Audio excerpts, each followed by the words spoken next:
नमस्कार। लेखन गर्नु मात्र पर्याप्त छैन, त्यो लेखनलाई, त्यो ज्ञानलाई अरूलाई बुझाउन सक्ने भाषा आवश्यक हुन्छ।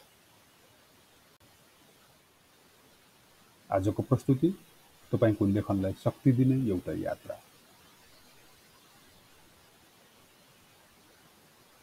तपाईका आइडिया छन्, तर पेपरमा उतार्न गाह्रो भइरहेको छ। रिसर्च त गर्नुभयो, तर राइटिङले रोकिएको छ। अब समय हो आफ्नो एकाडेमिक भोइस बुलन्द बनाउने।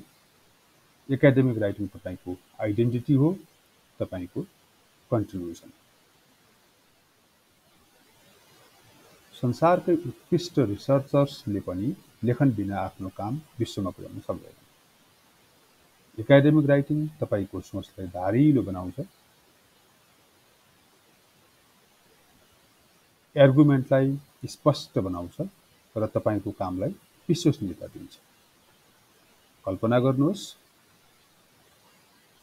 तपाईको थेसिस स्वीकृति भएको छ, तपाईको नाम एक रिप्युटेड जर्नलमा छापिएको छ।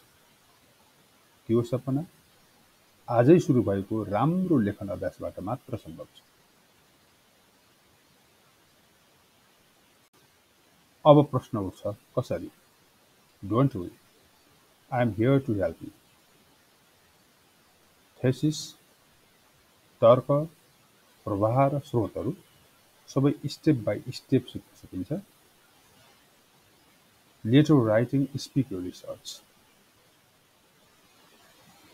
एकाडेमिक राइटिङ बाधा होइन, यो तपाईको प्रभाव पुर्याउने पुल हो। अब ढोका खोलौं। Let's write to inspire.